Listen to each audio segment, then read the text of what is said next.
And we are live. Welcome to NBA Live Before Lock special 8:30 p.m. Thursday night edition. One game on the slate.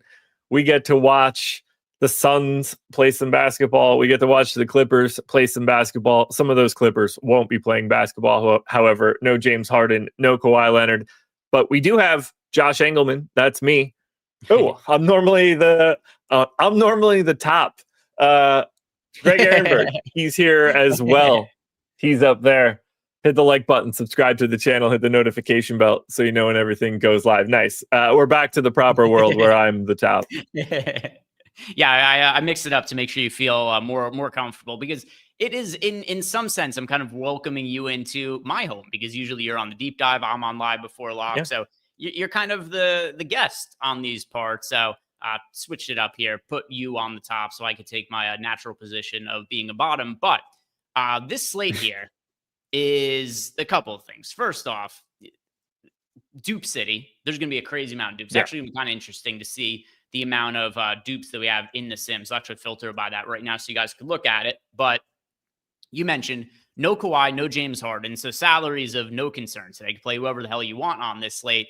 But also, the NBA insists that there are no issues with back-to-backs. It is nothing that prevents players from performing at a high level. It's nothing that should require extra rest or anything like that. But with that said, they seem to be very diligent in creating their schedule in a way where there are no back-to-backs for their prized NBA Cup, hence why there is the one-game slate. So you can't have it both ways, NBA. Either back-to-backs do or they don't matter, and if they do matter, that's fine. Just try to make them not as, regular. But if they don't matter, then maybe we don't need to have one-game Thursday slates to make sure there are no back-to-backs for your NBA Cup. It's just so silly what we're doing today. One game, one. You couldn't do two? Like, why wouldn't you make it so that it's always two? It's like, all right, we got one at 7, we got one at 9. It's a whole night of basketball. No, it's not even that. It's just barely a night of basketball with a team that isn't playing their two best players. We've got half a game tonight. We do have half a game tonight. And we've got one guy who could play upwards of 30 minutes today at the flat min. And it doesn't matter that he's the flat min today. That's so weird. There's not enough ways to spend it. So his value is not as useful. It's weird. Yeah, I mean, you guys can see here on screen just what is happening to the slate in terms of dupes, which this is also something that's fairly abnormal for a showdown slate. But Royce O'Neal starting over Ryan Dunn. Ooh, okay. So we've got, we know exactly what the starting lineup was going to look like, because Jalen Green, his first game back, like, who are they going to want to put around him? But interesting that they are going with Royce O'Neal instead. What was I assume that Dunn was in our projected starting lineup. I'll go to our starting lineups page. I think so, given what I have on my screen right now. I could pull it up, or if you're going to get there, I'm on my way. I'm checking right now. We had Dunn. Okay, so this is going to alter some of our projections a little bit.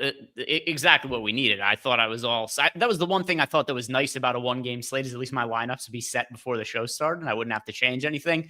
Apparently not the case. But the one thing I did want to say, and this individually isn't going to really change it all that much, but the number one most duped lineup, which, by the way, if you guys didn't know, we now support 25,000 lineup pools for the contest generated in the Sims for showdown slates for NBA. So that is going to be more in line with what the biggest contests are for these showdown slates. But in 25,000 lineups, this lineup expected to be duped 404 times, and it leaves $1,400 in salary on the table. Most of the most duped lineups are leaving a bunch of salary on the table just because of what this slate looks like in terms of value. It's so insane today. I don't feel like we get this all that often, because one, we're never talking about specific showdown slates when weird stuff like this is happening. Like when we're doing it, it's the finals. All of the expensive guys are healthy. They're playing all of the games. These situations aren't popping up. Now you're missing 2 pay up stars, and it creates situations where I mean, you can see some of those numbers. What is that? 46.6, 46.7, like thousands of dollars easily with guys that are going to play tons of minutes today. So you kind of got to find your lane, build towards it. And it's for the, like, it's not totally salary be damned, but it's pretty close. Yeah, and now we've got, little alterations to make. One of my friends is calling me now. I'm sure he thinks there's no way I could be doing a show at 8:35 Eastern time. So Fair. Text him in a second here. But this starting lineup, how much is this going to change for you with the Suns going to Royce O'Neal in the starting lineup? I can't imagine it's a ton. It's probably, I mean, well, okay, I guess that's probably not the best way to describe it because it is a showdown. Like, it unequivocally affects this slate more than it normally would. He probably gets 2 more minutes. You take 2 from Dunn, something in that neighborhood. Comes out in the wash after that. Like, they're both going to play a bunch. They both already play a bunch. I don't think Jalen Green coming back changes the equation for Royce O'Neal or Ryan Dunn at all. So I think this is just pretty much the same, but you make a small tweak for the guy that's in the starting lineup.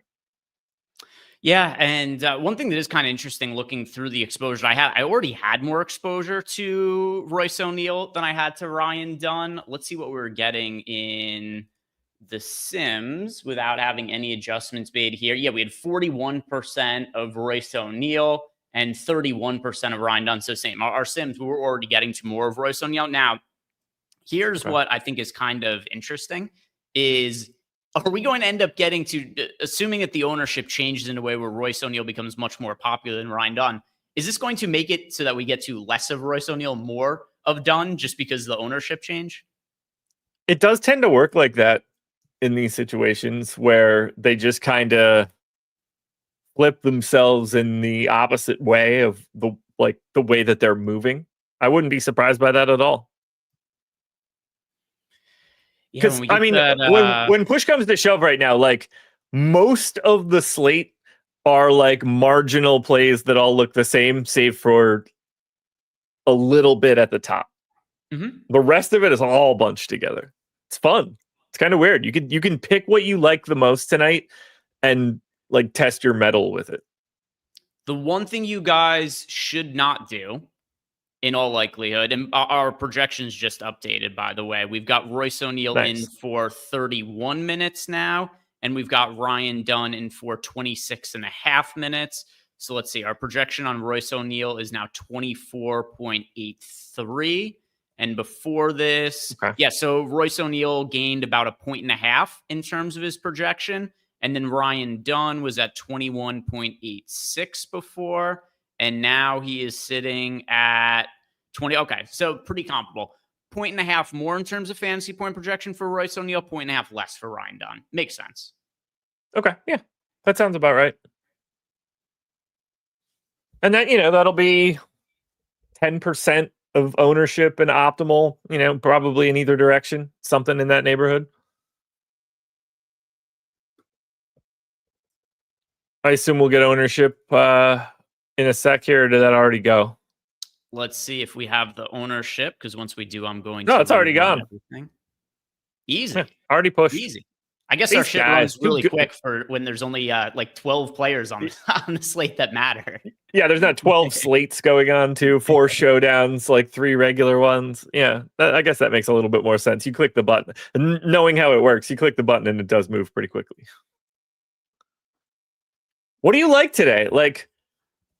Do you have an angle towards not having Devin Booker and or Ivica Zubac? Because those guys are pretty popular.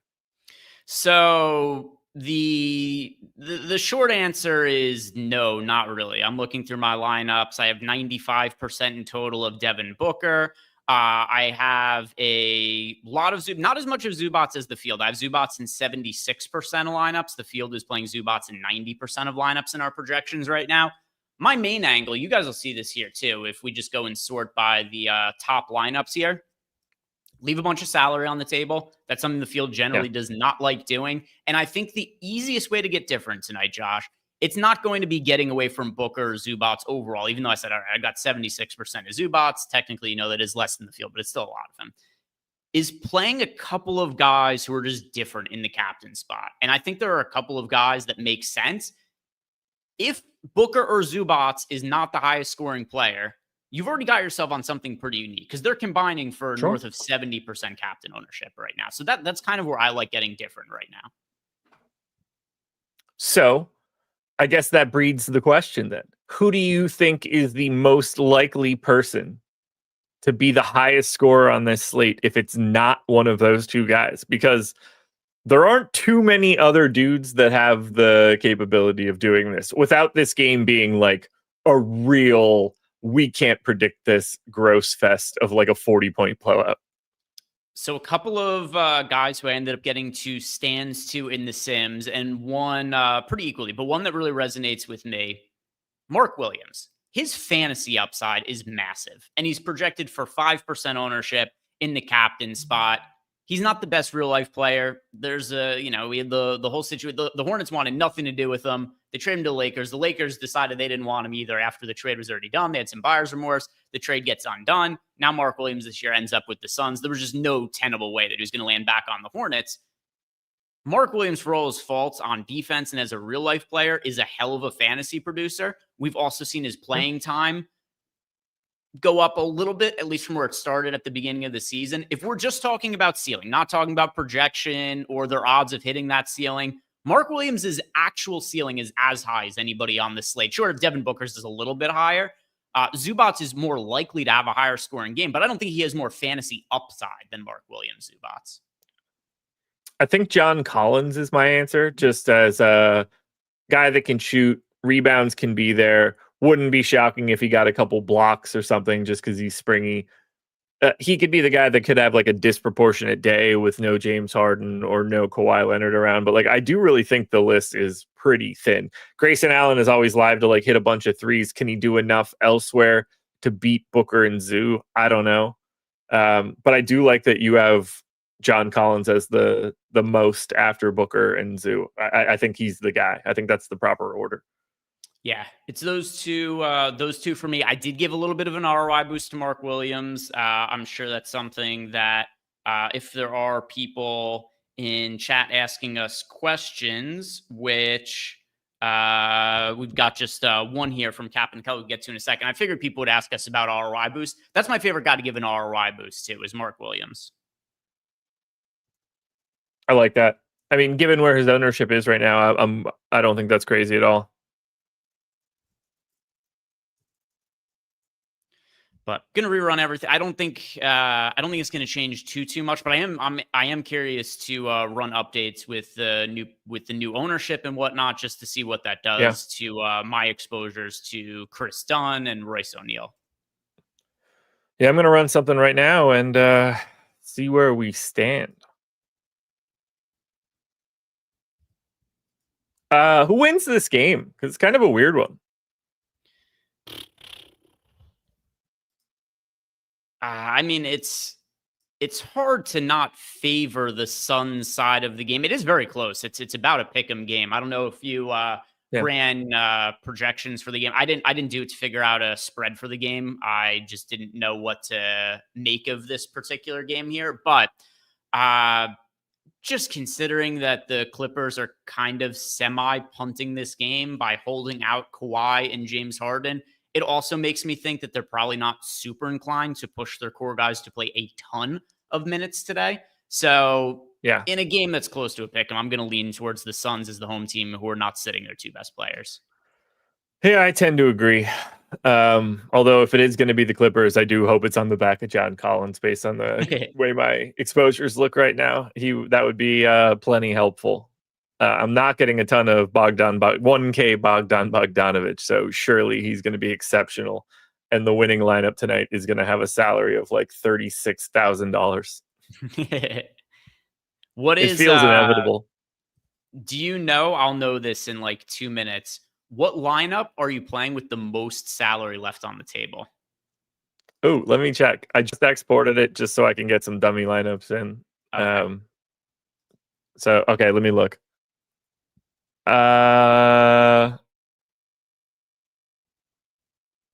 Okay. Do you have a guess? It's only 20 lineups.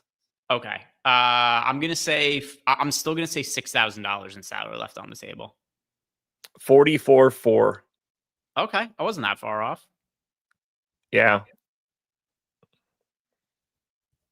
44-4. That's a new experience. And like, it's not like I'm playing shitbags. Like, everybody in these lineups are rotational players in this game today. This isn't like playing the $200 dudes on the NFL side. Like, the lowest salary guy I have that isn't Bogdan Bogdanovic is Colin Gillespie at 3,400. He's 100% real. Yeah, And there's still $6,000 left in the lineup. Yeah, and to your point where this is way different, and there are a lot of NBA showdown slates where it's like, what goober could I pick on the end of the bench who might be able to differentiate a lineup? It's really hard to do that for this situation, because then what you're really doing is it's like, well, I need Kobe Brown to outscore John Collins tonight. Like, you need somebody to outscore somebody with like a 25 to 30 fantasy point higher projection than them. For the NFL slates, it's like, well, this guy's 10% owned projected for 1 fantasy point. This guy is $200 projected for 0.5 fantasy points. And the reality is there's like a 0.5 fantasy point gap. It's really hard to go and pick the guys all the way at the end of the bench for today, because the opportunity cost is like 20 to 30 fantasy points in projection. It's a good question from Nicholas Barrett. Joining late, any concern Allen is under the weather and can burn lineups coming out mid-game? I think the answer is unequivocally yes. I don't know how much that concern is, but like, that feels like it would be a really nice cherry on top of this slate, that Grayson Allen comes out because he like doo-doos himself in the second quarter because he doesn't feel good. Yeah, I mean, he's playing today, so I certainly don't think it's the most likely outcome, but there's no way to say it's a 0% outcome. He was questionable until 45 minutes ago, an hour ago, something like that. So if you want to be, I don't think this is, if you're trying to be risk adverse, this is probably not the slate for you to play. But No. it's not something I'm considering when building my lineups, but it's a possibility. Yeah, it wouldn't shock me at all. I mean, it's really the only storyline that we have that we could like attach ourselves to like that. Yeah, I mean, it's the John Collins show. Yeah, the only other storyline would just be, is there anybody in a blowout who maybe would be a normal rotation player who also plays a decent amount in a blowout, and then as a result, they get a little bit of an extra boost, and maybe that makes them a little bit more appealing. But top of mind, I don't really think there's anybody like that. My strategy here more so is get a little bit different in the captain spot, leave salary on the table. Is what we see what you're getting right now? So I will know in 2 seconds, because I just favorited my top lineups after running some stuff through the Sims again. And let's sort by who are we most overweight to the field to? Who am I most overweight to the field to? So you know what's funny? I'm most overweight to Derek Jones Jr. right now.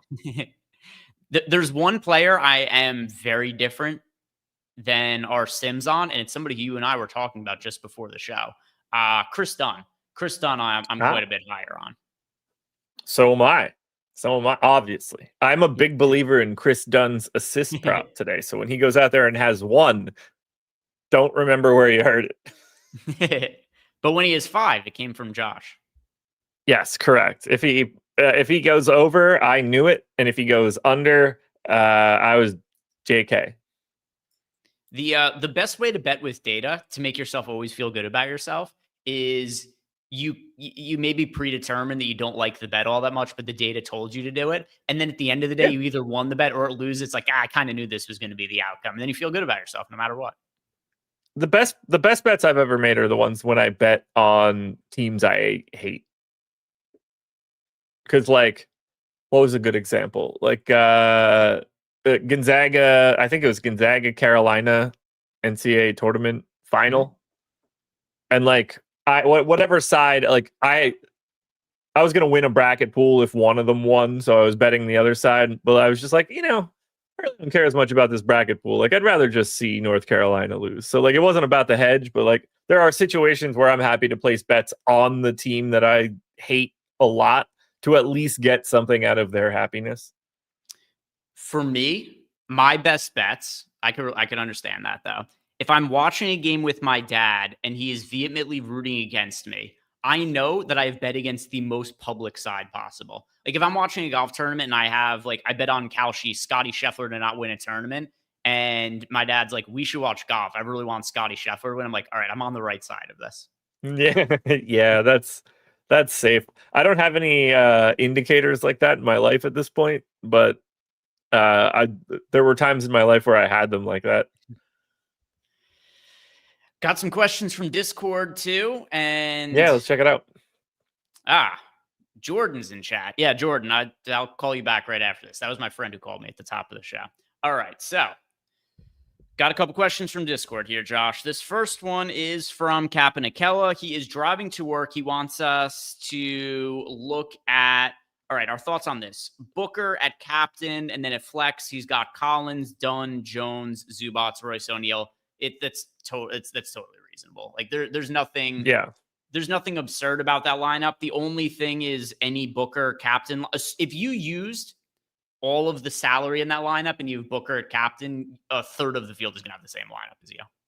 You would think, yes. Next question. But on the surface, that looks fine.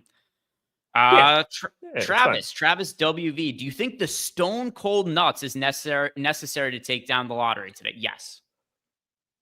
Most likely. As long as this game doesn't go like totally tits up and create situations like really like unowned lineups, most normal scenarios for this game, yeah, it's gonna be the true optimal.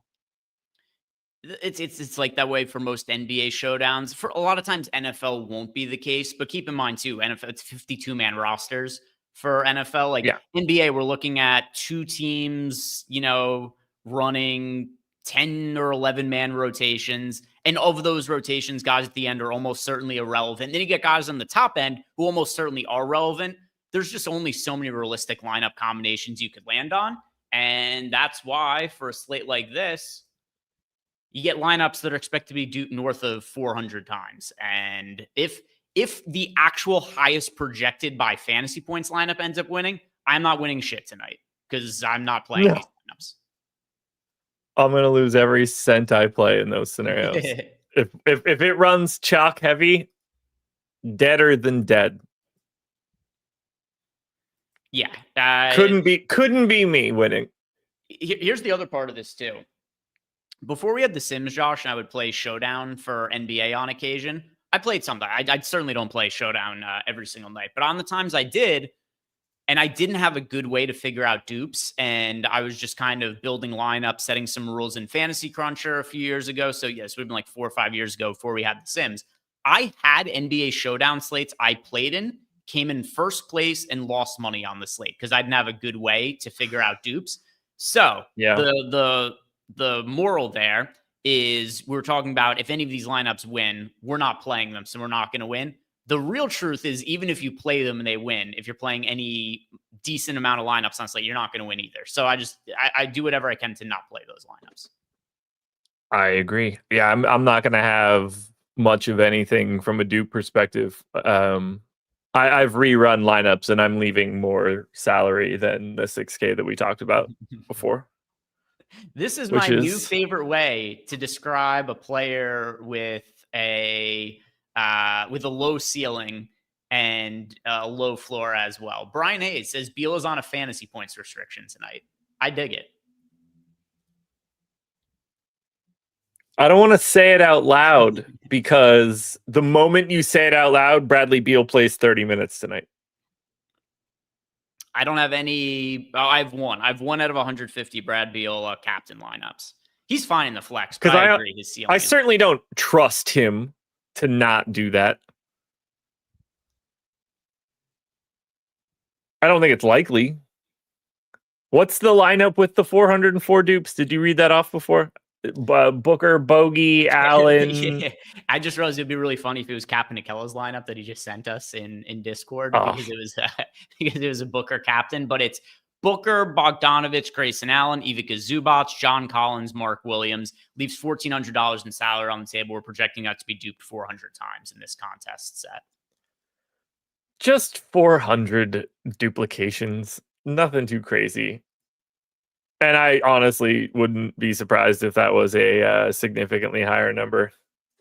Could be. And then you've got the second lineup. All the most duped lineups, by the way, guys, it is either Zubac or Devin Booker at the captain spot, which totally tracks. We've got 45% projected ownership going to Booker, 35% to Zubac here. So we've got of most dupe lineups, Booker, Zubac, Booker,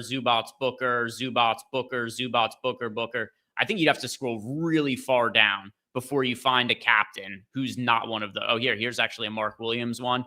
Also, for people playing single entry, just play it because in single entry we see ownership get even more condensed. Now I wish I would have reserved single entry because I want to do this. Play any lineup that doesn't have Booker or Zubac at captain, and you are going to be considerably different than the field in single entry. By like miles and miles. It's just complete. It's like they're so popular because it's so easy to get to them, and they are so disproportionately likely to have high fantasy scores today. Mike Savage just hand building dupes. Go for it. Add to the dupe train. Why not? What's the worst that could happen? You know, it might win. That's the worst that could happen. It might. This is just, it's going to be fun. I'm excited for the slate. Honestly, I am. Did you find yourself on any considerable fades? No, nothing crazy. I still have plenty of all the real dudes. Like, it's just a wiggler. My exposures are not indicative of like my thoughts on today's slate. I don't find like saying that I'm over on somebody. That's not me. Sometimes that's me advocating for someone on a show. That's not the case for today. So I'll tell you here's the spots I ended up most underweight to the field to. Zubac's captain. I've got sub 20% of Zubac's captain. We've got him projected, like I said before, 35% ownership in that spot. I did end up with a minimal amount of Ryan Dunn. He ended up showing up at only 5% of my final lineups here. So watch Royce O'Neal either get hurt or get in foul trouble right away, and then Ryan Dunn comes right back into the game. And then Grayson Allen to a lesser extent. I've got Grayson Allen in 30% of lineups when he's projected for 45% ownership. Yeah, I've got Booker in everything.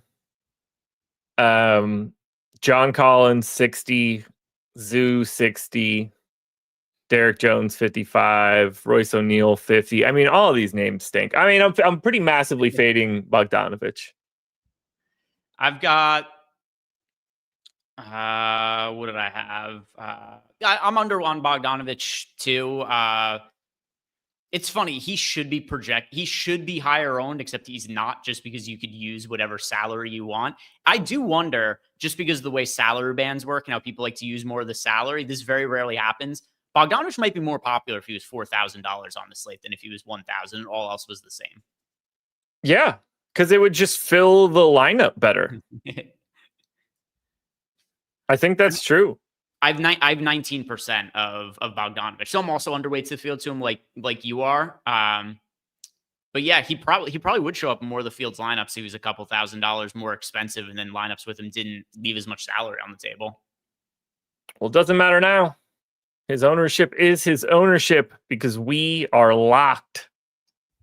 This slate is over in terms of preparation, but we got a monster 4-1 tomorrow. I'll see you guys bright and early. It's going to be fun. NBA Cup. Welcome back. Another Friday. You excited? You know what I like about so the NBA Cup, I was indifferent towards it. Like, there was a lot of people who were really against it when it first got announced. I wasn't for it or against it. I was just like, these are just games. It doesn't make a difference to me. My opinion changed when Damian Lillard, I think it was Damian Lillard, maybe it was a different player. I think it was Dame, though, gave an interview about why he cares about the games. And he said because he has an opportunity to earn life-changing money to guys on the end of the bench who probably won't even be in the league in a couple years. So I was like, that's a cool way to think about it. And then you saw how hard the players compete. The players really seem to give a shit about it. So yeah, that has maybe more in favor of the NBA Cup. It just seems like players play hard for it. Absolutely. I'm a fan. I was a fan from the jump. I mean, like, I don't think it's going to take some time before anybody actually cares about it. And I don't think they time it well in the season. Like it doesn't blend in a way that makes you get excited for it. But once it gets to like the quarterfinals and the semifinals, that's great. They need to work a little bit better on group play. But that's it. That's all I got. Anything we need to touch on before we get out of here? Anything we want to plug? I got one. We got to plug. For the people that are here, if you haven't done it yet, there should be a link in the description of this video. Click it. Download Tails, guys. If you're not following along on Tails, if you're not using Tails, go download the app. It's very simple. This isn't going to cost you anything. Poke around, get some bets, get some pick'em cards, get whatever you're looking for on the sports side, and leave a review on the App Store, preferably with 5 stars. But, be honest, I guess. But, don't be too honest. But be nice about it. Leave a review. Helps us out a ton. We are climbing the leaderboards in a big, big way in the sports section right now.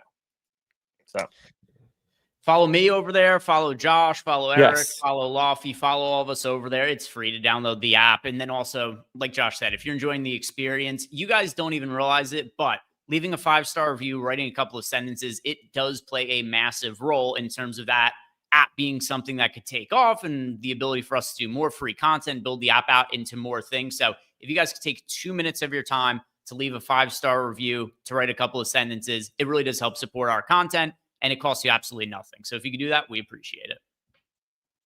All righty, folks. Enjoy your night. Go watch some football. Go watch some basketball. And we'll see you guys tomorrow for Friday, the 7th. I thought it was going to be the 13th, but that's a different week and not this month. Later, everybody. Probably not this year either.